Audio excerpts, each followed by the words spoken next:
Assalamualaikum dan salam sejahtera. Anda bersama saya Muhammad Afizuddin dalam liputan khas TV PSS sempena dengan kejohanan olahraga MSSD Jempol yang berlangsung dengan meriahnya di SPPI Jempol.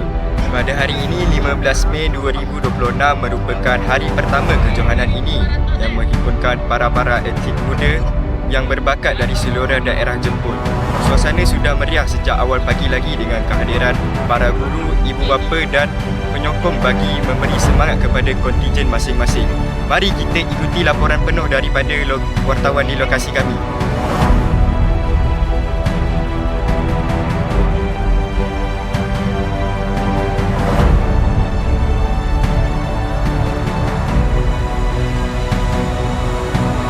Saya kini berada di padang utama SPPI Jempol yang di mana menjadi lokasi rasmi kejohanan MSSD Jempol 2026.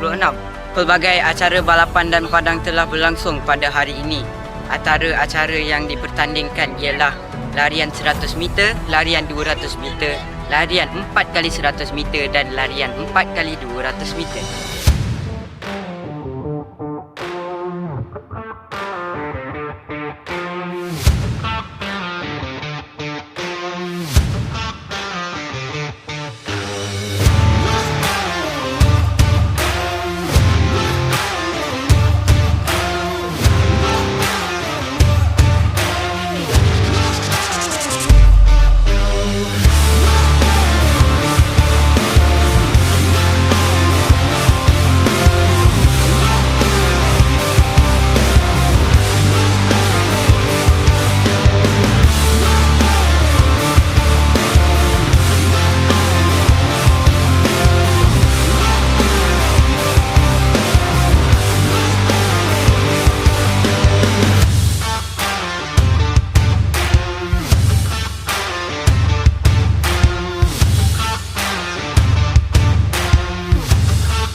Apa yang lebih menarik, kejohanan kali ini turut dimeriahkan dengan gerai makanan dan minuman, sudut rawatan dan pertolongan cemas, unit media dan fotografi pelajar dan sekolah pelajar. Keadaan cuaca yang baik sepanjang hari membantu perjalanan acara berjalan lancar dan teratur. Para guru pengiring juga sentiasa memberi sokongan kepada atlet mereka.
Hari ini saya bersama dengan Haziq. Haziq, apa harapan awak untuk kejohanan olahraga MSSD tahun ini?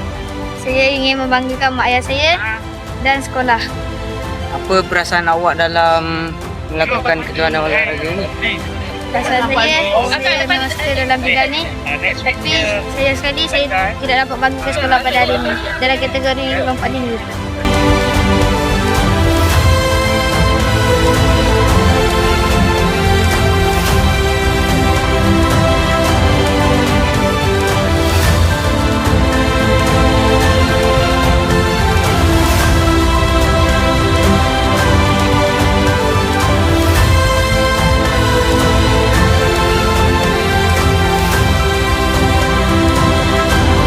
Secara keseluruhannya, kejohanan olahraga MSSD Jempol 2026 berjalan dengan penuh semangat kesukanan, disiplin dan persaingan sihat.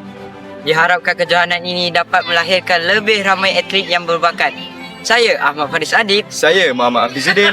dan saya Muhammad Khalid Syakil dari SBPI Jempol untuk kelas Tech TV TVPSS SMK Bandar Baru Sertik.